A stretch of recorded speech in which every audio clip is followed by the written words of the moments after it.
صلی اللہ علیہ وسلم دنیا سے پردہ فرمانے کا ذکر ہے، وفات مبارک کا۔ اس کی روایت کر رہی ہیں ام المومنین سیدہ عائشہ صدیقہ رضی اللہ تعالیٰ عنہ فرماتی ہیں نبی پاک صلی اللہ علیہ وسلم وصال فرمایا جبکہ آپ کی عمر مبارک 63 برس تھی۔ سلاس و ستین، 60 سے 3 ہو گیا، سلاس 3 پر 63 برس۔ اللہ اکبر۔ ان 63 برسوں میں 53 سال مکہ مکرمہ میں اور 10 سال مدینہ منورہ میں۔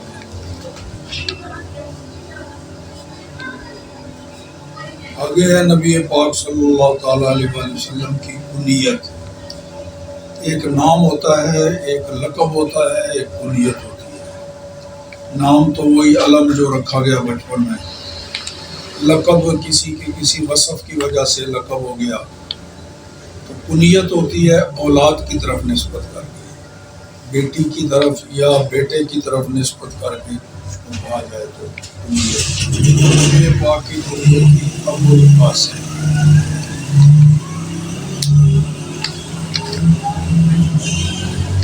حضرت انس رضی اللہ تعالیٰ عنہ روایت کرتے ہیں کہ نبی پاک صلی اللہ علیہ وسلم بازار میں جا رہے تھے، ایک شخص نے آواز دی یا ابو القاسم، اے ابو القاسم۔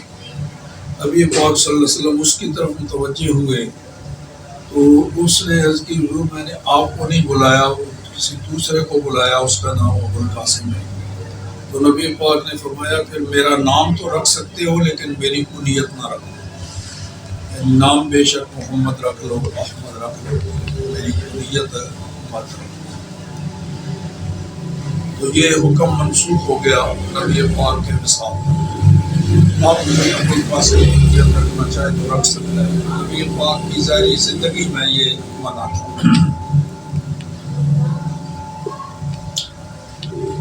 آگے حدیث نمبر 52، اس میں بھی یہی ہے، تسمو بھی اسمی ولا تکتنوا بکنیتی، میرا نام رکھ لو لیکن میری کنیت نہ رکھو۔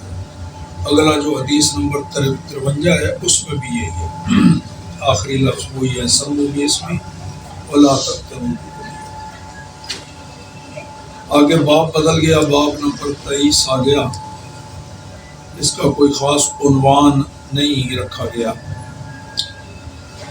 تو اس کے راوی ہیں حضرت صائب بن یزید،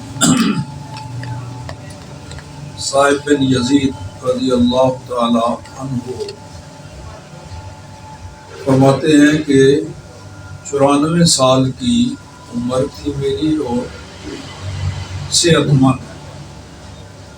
فقالا کہا قد علمت ما مبتغیت به سمعی و بصری الا بدعاء رسول اللہ۔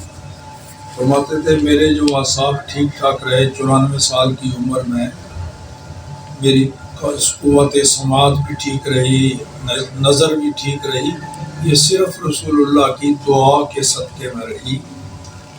وہ کیوں؟ ان خالتی ذهبت به الی، میں بچپن میں چھوٹا تھا تو میری خالہ لے کر مجھے نبی پاک صلی اللہ علیہ وسلم کی بارگاہ میں گئی اور عرض کی یا رسول اللہ ان ابن اختی شاکن، یہ میری بہن کا بیٹا یعنی میرا بھانجا بیمار ہے، آپ اس کے لیے دعا کر دو۔ تو قالا فدعا لی، وہ فرماتے ہیں پھر نبی پاک نے میرے لیے دعا فرمائی۔ 94 سال کی عمر میں بھی میرے سارے اعضاء بالکل ٹھیک ٹھاک صحت مند نبی پاک سے دعا۔ آگے ہے مہر نبوت، خاتم النبوت۔ یہ خاتم النبوہ غلط لکھا ہے، خاتم النبوہ ہونا چاہیے۔ خاتم مہر کو یا انگوٹھی کو کہتے ہیں اور خاتم کہتے ہیں ختم کرنے والا۔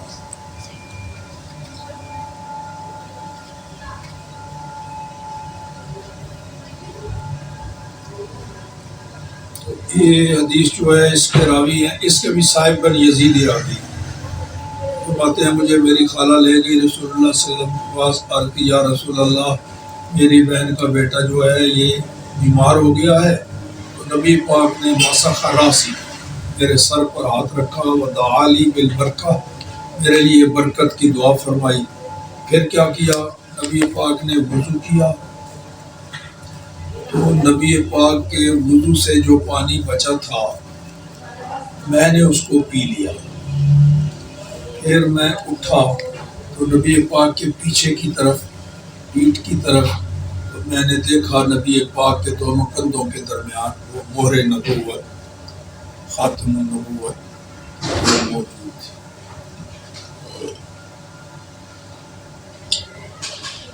اگلے باب میں ہے صفت النبی صلی اللہ علیہ وسلم۔ صفت النبی کا مطلب ہے نبی پاک کا حلیہ مبارک۔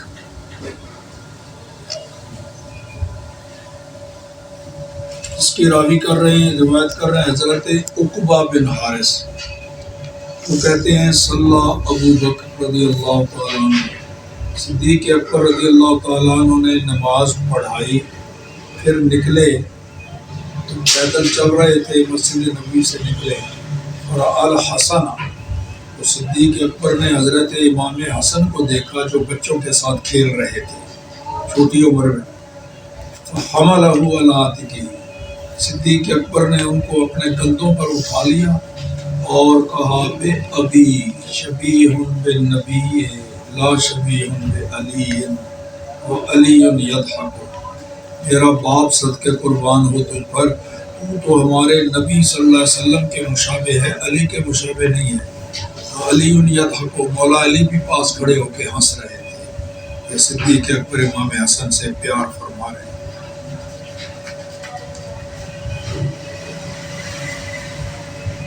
آگے حدیث نمبر 57، اس میں حضرت ابو جحیفہ رضی اللہ تعالیٰ عنہ کہتے ہیں رأیت النبی صلی اللہ علیہ وسلم وکان الحسن یشبہہ، میں نے نبی پاک صلی اللہ علیہ وسلم کا دیدار کیا اور یہ امام حسن جو ہیں یہ بالکل نبی پاک کے مشابہ ہیں۔ اگلی حدیث وہ بھی ابو جحیفہ رضی اللہ تعالیٰ عنہ سے روایت ہے، کہتے ہیں رأیت النبی صلی اللہ علیہ وسلم، میں نے نبی کریم صلی اللہ علیہ وسلم کو دیکھا اور حضرت امام حسن بن علی جو ہیں یہ نبی پاک کے مشابہ تھے۔ راوی کہتے ہیں میں نے ابو جحیفہ سے پوچھا کہ صف ہو لی، میرے لیے ذرا نبی پاک کا حلیہ تو بیان کر۔ ابو جحیفہ نے پھر حلیہ بیان کرتے ہوئے کہا کانا ابیضا، نبی پاک صلی اللہ علیہ وسلم کا چہرہ مبارک سفید تھا، اچھا تھا، اور کچھ بال مبارک داڑھی کے تھوڑے سفید ہو گئے تھے۔ نبی پاک نے ہمیں حکم دیا کہ ثلاثہ عشرہ فلوسا، 13 اونٹنیاں ہمیں دینے کا حکم دیا نبی پاک صلی اللہ علیہ وسلم نے قبل ان نقبضہا، تو پھر نبی پاک صلی اللہ علیہ وسلم کا وصال ہو گیا جب ابھی ہم نے قبضہ بھی نہیں کیا تھا اونٹنیوں پر۔ آگے کی حدیث نمبر 59، اس کے راوی حضرت ابو جحیفہ سوائی کہتے ہیں میں نے نبی پاک صلی اللہ علیہ وسلم کو دیکھا اور میں نے نبی پاک صلی اللہ علیہ وسلم کی یہ جو ہے نا انفقہ اس کو کہتے ہیں، داڑھی کے نیچے یہ جو بال ہوتے ہیں وہ ان میں نے کچھ سفیدی دیکھی، کوئی 2-4 بال سفید ہو گئے۔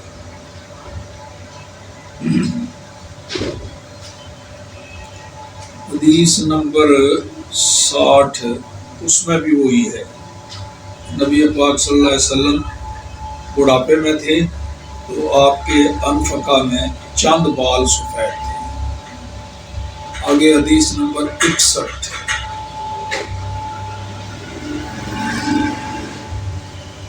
اس اس کے راوی ہیں حضرت انس بن مالک رضی اللہ تعالیٰ عنہ. وہ نبی پاک صلی اللہ تعالیٰ علیہ وآلہ وسلم کا حلیہ بیان کر رہے تھے. کیا فرمایا؟ کانا ربعۃ من القوم، نبی پاک درمیانے قد کے تھے. لیس بالطویل ولا بالقصیر، نہ زیادہ لمبا قد نہ زیادہ چھوٹا. اظہر اللون، خوب روشن چہرہ. لیس ابیض امحقا، بالکل سفید نہیں تھا برف کی طرح، نہ زیادہ گندم گون، بلکہ یوں سمجھو کہ سفید تھوڑا سا سرخی مائل. ایک ہوتا ہے بالکل سفید جیسے دودھ یا برف، وہ بھی حسین نہیں ہوتا، اور ایک ہے سیاہ، وہ بھی نہیں، درمیان والا. نبی پاک کا چہرہ مبارک سفید لیکن تھوڑا سا سرخی مائل، یہ تھا رنگ نبی پاک صلی اللہ علیہ وسلم. اللہ اکبر. لیس بجاد قطط ولا سبط رجل، نبی پاک کے جو بال مبارک تھے نہ تو بالکل سخت گھنگریالے تھے اور نہ بالکل دھاگے کی طرح سیدھے تھے، سیدھے مگر خم دار، درمیان میں تھوڑا خم. حبشیوں کے بال ہوتے ہیں نا بالکل بچڑ بچڑ، وہ بھی نہیں تھے، اور بالکل سیدھے دھاگے کی طرح وہ بھی نہیں. تو نبی پاک کی مبارک زلفیں سیدھی تھی مگر درمیان میں خم. اللہ. وابن اربعین، یہ اس وقت کی بات میں کر رہا ہوں جب نبی پاک صلی اللہ علیہ وسلم کی عمر مبارک 40 برس ہوئی. مکہ مکرمہ میں 10 سال ٹھہرے 40 سالوں کے بعد. پھر مدینہ منورہ میں بھی 10 سال ٹھہرے. پھر آپ کا وصال ہوا. جب وصال ہوا تو سر اور مبارک داڑھی میں 20 سے زیادہ بال سفید نہیں تھے. میں نے ایک بال کو دیکھا تو وہ سرخ نظر آیا، تو میں نے پوچھا کہ یہ بال سرخ کیوں ہے؟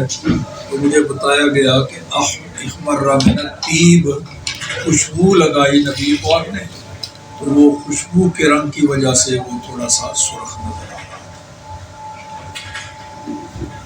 یہ سارا نبی پاک کا حلیہ ہی بیان ہو رہا ہے. آگے جو حدیث نمبر 62 ہے، اس میں بھی حضرت انس کا ہے، وہی جو اوپر حدیث میں آیا کہ نبی پاک صلی اللہ علیہ وسلم کان رسول اللہ صلی اللہ علیہ وسلم لیس بالطویل البائن ولا بالقصیر، نہ زیادہ لمبے نہ زیادہ چھوٹے، اور نہ بالکل سفید برف کی طرح اور نہ بالکل زیادہ مٹی رنگا بلکہ درمیانہ، اور نہ ہی بال مچڑ مچڑ گھنگریالے اور نہ ہی بالکل سیدھے بلکہ سیدھے خمدار. اور نبی پاک کی عمر مبارک 40 برس تھی. اس کے بعد آپ نے اعلان نبوت فرمایا. اس کے بعد پھر 10 سال مکہ میں رہے اور 10 سال مدینہ میں رہے. آپ کی داڑھی مبارک میں سوائے چند بالوں کے زیادہ سفید بال نہیں تھے. یہ بار بار آ رہا ہے کہ اس کے بعد 10 سال رہے مکہ میں اور 10 مدینہ میں. تو میں نے آپ کو بتایا کہ مکہ میں کتنے سال رہے؟ 13 سال. اعلان نبوت کے بعد مکہ میں 10 نہیں بلکہ یہ موٹا حساب جس کو کہتے ہیں نا، انہوں نے موٹا حساب لگایا، چھوٹے سال نہیں ملائے، عشرے عشرے، ایک عشرہ وہاں رہے ایک عشرہ. ورنہ حقیقت یہ ہے کہ نبی پاک نے جب نبوت کا اعلان فرمایا اس وقت آپ کی عمر مبارک تھی 40 برس. اس کے بعد پھر 13 سال مکہ میں رہے. اب 53 سال عمر ہو گئی، 53 سال. پھر مکہ مدینہ منورہ آ گئے، 10 سال ہو گئے، 63 سال کی عمر میں آپ کا وصال ہے.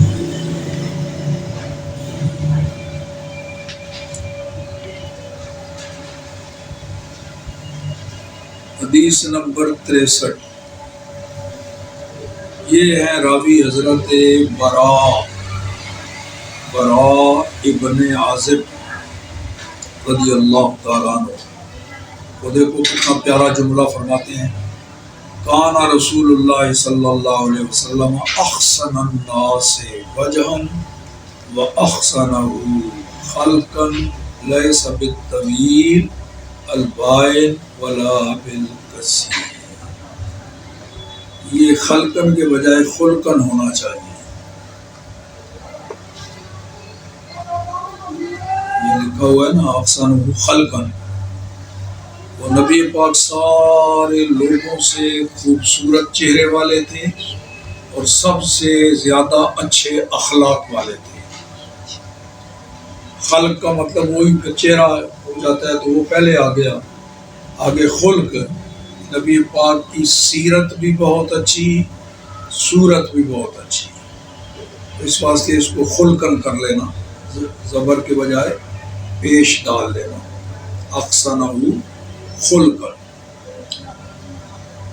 اچھا جی، آگے ہیں جی راوی حضرت انس رضی اللہ تعالیٰ عنہ، حدیث نمبر 64۔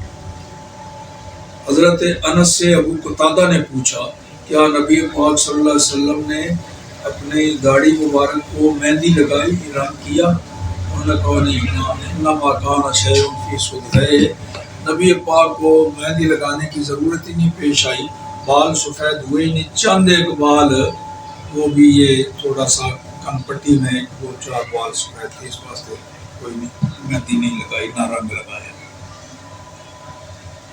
اللہ اکبر۔ حدیث نمبر 65۔ حضرت براء ابن عازب رضی اللہ تعالیٰ عنہ فرماتے ہیں، نبی پاک صلی اللہ علیہ وسلم مربوعاً، درمیانے قد کے تھے، بعید ما بین المنکبین، دونوں کندھوں کے درمیان فاصلہ کچھ زیادہ تھا، یعنی نبی پاک کی چھاتی مبارک ذرا چوڑی تھی، اس کندھے سے اس کندھے کے درمیان خوب پھیلاؤ تھا۔ اللہ اکبر۔ لہو شعر یبلغ شحمۃ اذنہ، آپ کے جو سر کے بال مبارک تھے، زلفیں، وہ کانوں کا یہ جو نرم حصہ ہے نا، یہاں تک پہنچے ہوئے تھے نیچے، اور جب نبی پاک یوں سیدھے ہوتے تو وہ بالوں کے کنارے کندھوں کو لگ جاتے، اور یوں ہوتے تو یہاں تک پہنچے ہوئے تھے۔ رأیتہ فی خلۃ حمراء، میں نے نبی پاک کو دیکھا ایک سرخ خلہ پہنے ہوئے، لم ارى شيئا قط احسن منه، میں نے حضور سے پڑھ کر کے حسین کوئی شے نہیں دیکھی۔ آگے یوسف ابن ابی اسحاق کہتے ہیں، نبی الی منکبہ، کہ نبی پاک صلی اللہ علیہ وسلم کی جو زلف مبارک تھی وہ کندھوں تک پہنچی ہوئی تھی۔ حدیث نمبر 66۔ حضرت براء ابن عازب سے پوچھا گیا، کیا نبی پاک صلی اللہ علیہ وسلم کا چہرہ مبارک تلوار کی طرح تھا؟ جی، تلوار بھی ذرا سفید رنگ کی ہوتی ہے نا۔ انہوں نے فرمایا نہیں، لا بل مثل القمر، بلکہ 14ویں کے چاند کی طرح تھا۔ آگے حدیث نمبر 67۔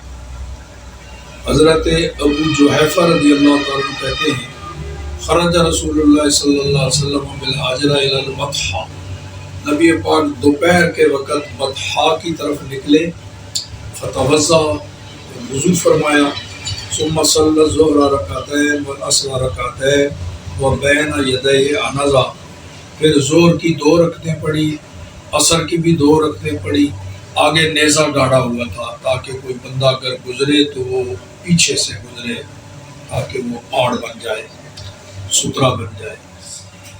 تو آگے ساتھ ہی اس کے ہے کہ حضرت ابو جحیفہ ہی کہتے ہیں، کانا یقولو، آگے جو نیزہ گاڑا ہوا تھا نا، تو لوگ عورتیں وغیرہ یا مرد گزرتے اس کے پیچھے سے گزرتے، تاکہ رسول اللہ، نمازی کے آگے سے گزرنا منع ہے نا، لیکن اگر آگے کوئی شے رکھ لی جائے جس کی موٹائی کم از کم 1 انگلی کے برابر ہو اور لمبائی 1 ہاتھ، ایسی کوئی شے آگے رکھ لو، آپ پھر اس کے آگے سے بندہ گزر سکتا ہے۔ تو اگر کسی کھلی جگہ نماز پڑھنی ہو، آگے راستہ ہے، تو پھر گھر میں بھی ایسا کر لینا چاہیے، تاکہ کوئی اگر مجبوراً گزرنا چاہے تو آگے۔ مسجد میں ہو تو پھر رکھنے کی ضرورت نہیں، کیونکہ مسجد میں ہر ایک کو پتہ ہے کہ نماز ختم دیتا ہے۔ تو جہاں بھی یہ خدشہ ہو کہ آگے سے کوئی گزرے گا، تو آگے کوئی ہلکی سی شے رکھ لی جائے، چاہے وہ سیڑھی رکھ لو یا کوئی شے رکھ لو، جس سے آگے آڑ بن جائے۔ یہ مسئلہ ہے، ٹھیک ہے۔ آگے ہے جی حدیث نمبر 68۔ یہ راوی ہیں نبی پاک کے چچا کے بیٹے حضرت عبداللہ ابن عباس رضی اللہ تعالی عنہما، فرماتے ہیں کان نبی صلی اللہ علیہ وسلم اجود الناس، نبی پاک سارے لوگوں سے بڑھ کر سخی تھے. اجود ما یکون فی رمضان، اور رمضان میں تو اور زیادہ سخاوت آپ کی بڑھ جاتی جب جبرائیل آپ کو ملنے آتا، اور جبرائیل آپ کو رمضان کی ہر رات میں ملنے آتا. فیدارسہ القرآن، تو جبرائیل آ کے قرآن کا دور کرتا نبی پاک صلی اللہ تعالیٰ علیہ وآلہ وسلم کے ساتھ. رسول اللہ صلی اللہ تعالیٰ علیہ وآلہ وسلم جو بہنے والی چلنے والی ہوا ہے نا، اس سے بھی زیادہ سخی تھے. اب دیکھو دور کیا ہوتا ہے، ایک مرتبہ ایک پڑھے دوسرا سنے، پھر دوسرا وہی پڑھے یہ سنے، اس کو دور کہتے ہیں. تو جبرائیل آ کے نبی پاک سے قرآن پاک کا دور کرتے، پہلے جبرائیل پڑھتا پھر وہی رسول اللہ پڑھتے، پھر آگے اسی طرح یوں پورے رمضان شریف میں پورے قرآن کا دور ہو جاتا. اللہ اکبر. تو بہتی ہوئی ہوا سے بھی زیادہ سخی تھے. صرف ہوا دیکھا، بہتی ہوئی ہوا، ہوا جو بہتی ہے ہر جگہ پہنچتی ہے، ہر ایک کے پاس پہنچتی ہے، ہر کسی کی ضرورت کے مطابق، بلکہ اس کی ضرورت سے بھی زیادہ ہوتی ہے. اسی طرح نبی پاک کی سخاوت کوئی بھی اس سے معروم نہیں رہتا. بھکاری مانگے تو اس کو اس کے منہ مانگی مراد نہیں، اس سے کئی گنا زیادہ عطا.